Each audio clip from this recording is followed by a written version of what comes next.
Number 17 from the Exam 3 review. So we're going to take a look at this. So assume that we have a standardized test of 10 independent questions. So that's one of the qualifications for a Bernoulli trial. Person has a probability of 80% of answering any particular question correctly. And so that means that there would be a 20% probability for incorrect. A failure in this case. Find the probability of answering between 80 and 90 questions. I'm assuming this means correctly.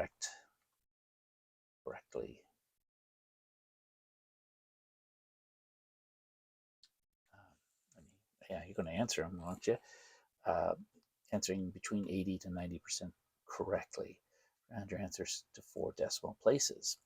So the formula we have for Bernoulli trials is there's the combination in choose R times the probability of a success, which is P. In this case, that'll be 80, to the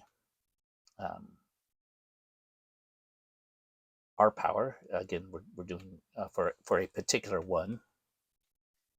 And then that gets multiplied by Q, which is the probability of failure.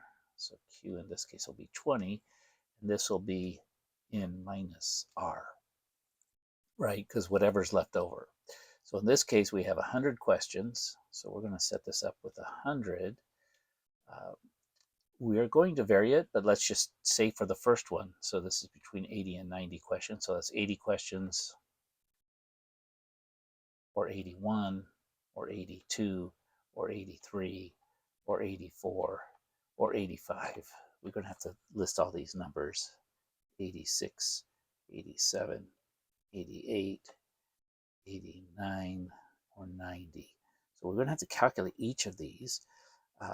So the first calculation will be 10, 100 getting 80 right. And so that will be 0.8 probability to the 80th power times Q, which we know what Q is. It's 20, 20%, 0.2 to the 20. 100 minus 80 is 20. So 20 failures, 80 successes. What we're going to do instead, we could just plug all of these in, write all these numbers down.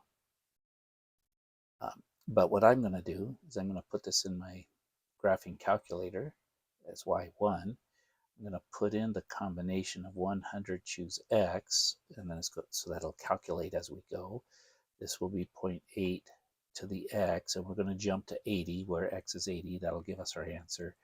And this will be 0.2 times 100 minus X. So when it's 80, 100, it'll be 20. But it'll change for each of these values, and we're going to look up the table of values for 80, 81, 82, and so forth. Since they want 4 decimal places of accuracy, we are going to record 5 decimal places of accuracy. We're then going to add it all together, and then we'll round at the end. Because if we don't, if we round to 4 and then add, we could induce a rounding error. But we'll see if we go to 5, we should be okay. Okay. So let's put this in our calculator. So we are going for, and I've got this other one. I just don't want to take it out. So notice I've got it unhighlighted so it won't graph the Y1. I'm just focusing on the Y2. So what do? I go to the math key, go over to probability, pull up NCR. For the first, how many we're choosing from, that's 100 questions. That will not change, but I'll put in an X here for the number of questions I want right. And what this will do is it'll give me the distribution all the way along the right. We're going with an 80% chance of success, and that gets raised to the X power. And then we're doing a 20% chance of failure. That gets raised to the 100 minus X power. Okay. And then we're not, the graph is, well, it doesn't graph it because you can't have, this choice is not a a smooth curve, right? You choose 80 or 81, but not 81.5 combination calculation. So what we're going to do is we're going to go to the table. So I'm going to go to table set first. Second table set. Actually, you'll see I've already been here. I will start the table at 80. Otherwise, you got to scroll a long way if you're starting at 0. So we're going to start it at 80. Typically, you'll find this as starting at 0. So you want to change that to 80. You want to have your table, the change in the table be 1. If you've got something else, then you want to put that in. The other option, you could take this independent and make it ask. So maybe I'll show you that one. It's a little easier. If you do ask, what you can do is you're going to have to put in these numbers, 80, 81, 82, 83. And so then that's where the table goes to. Okay, we'll do it that way. You could also do automate it, but I'm going to do this with an ask and show you how that works. Second table.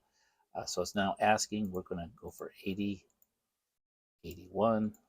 Notice it's giving us our value. Oops, it's supposed to be 81. Oops, clear it.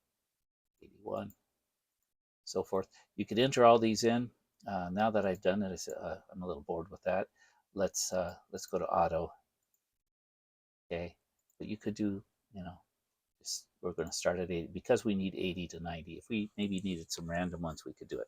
Now, notice this has been rounded to 4 decimal places. You could try this.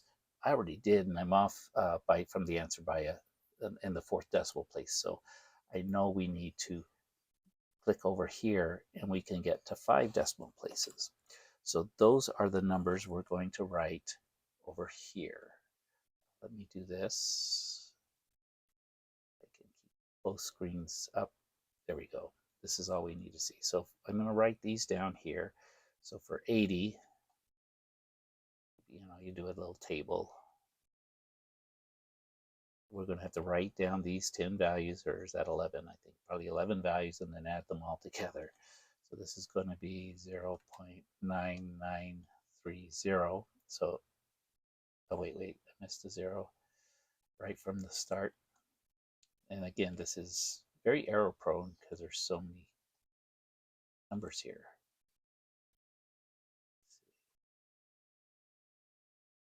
Okay, that's good.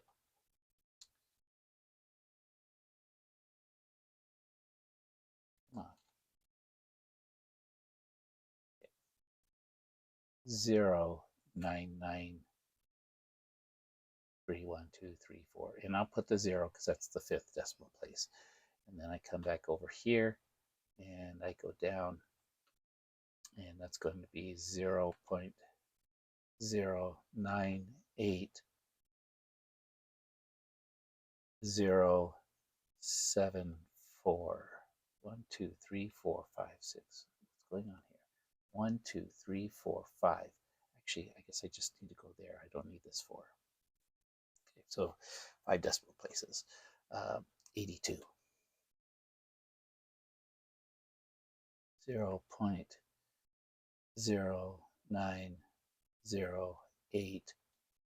Now the 9, let's see, if I round it to 5 decimal places, I have this 9, which would get rounded up, which then also rounds up the 8.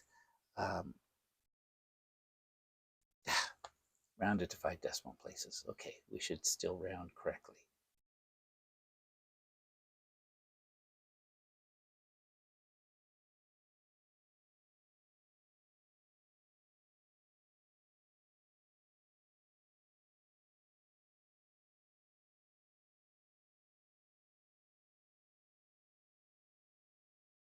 Why the eraser doesn't work.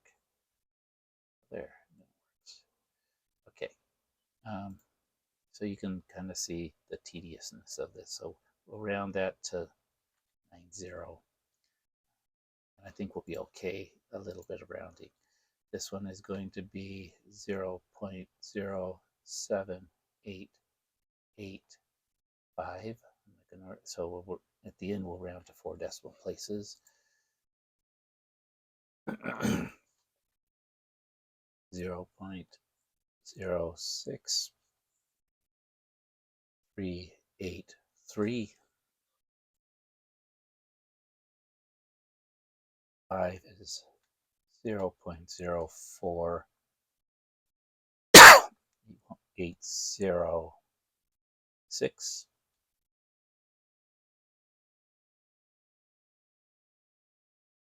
0.03353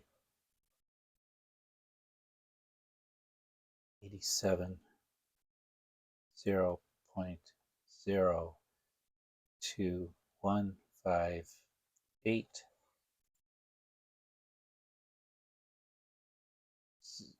0.01275 89 0.006 8 1 2 3 8 7. 7 gets rounded up to 8. Okay. And then finally 90 is going to be 0.00336.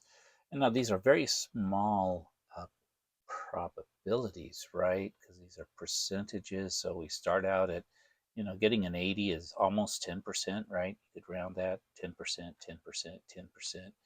But we get down here getting 90 correct by guess and check type, or just randomly doing it. It's less than 1%. I mean, it's possible. It's about 1% to get 88 correct, right? And about half a percent, a little bit more than half percent to get exactly 89%. What we're going to do now is we're going to add all of these together. And again, a tedious job, but somebody's got to do it, right? So I'm going to go second quit, get back to my calculating screen. And now hopefully I can get all of these entered in correctly. 0.09807. And notice 1, 2, 3, 4, 5. I'm going to 5 decimal places plus. And again, this is a problem that's probably better to use Excel. I don't have to enter that last zero. Hopefully I get it all right. 0.07885. 0.06383. Just keep making sure I'm getting these all as I go, and then plus, that's it, 0.04806. 2, 3, 4, 5. Yeah, so 5 decimal places. 0.03353 plus 0.02158 plus 0.01275 plus 0.00688 plus 0.00336. Hit enter. That's not the right answer. Must have done something incorrectly, because again, I'm trying to match this 55. First time I did this, I got it right. Let's go up here, these, and let's see what I forgot. I must have missed one. 336, and you probably saw it while I was doing this. Let's see, that one, 1275. I think the 21, no, the 2158 I got.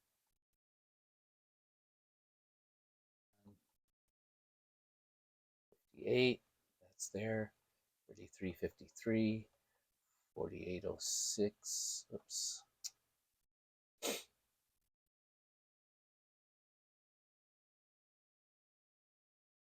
From this side, 9, 9, 78, 63.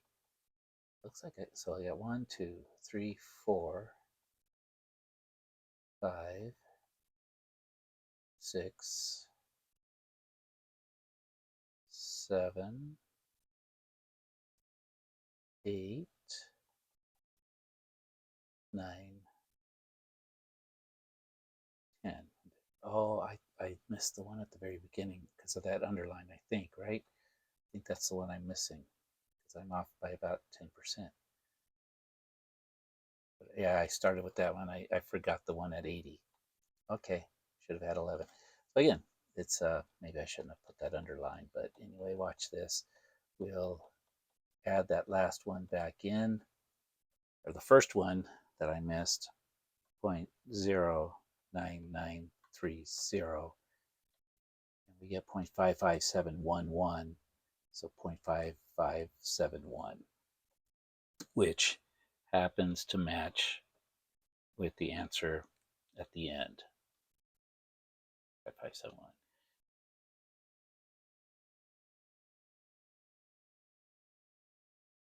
And again, if you rounded each one of these, because some, 6, you round that up to 1, and there's enough rounding error that you'll get not 0.5, it's 0.5,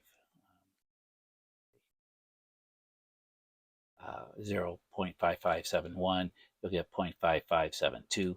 Um, so, yeah, not a really good test question, just too much tediousness. Again, what we want you to do is understand the formula. So it is in that sense, it's a good way to get practice using this, but you have to do it 11 times. Not really good for a test. Maybe we had you do it 5 times. That would be, I think, maybe sufficient. But for this one, um, that's the way to do it. All right. Thank you.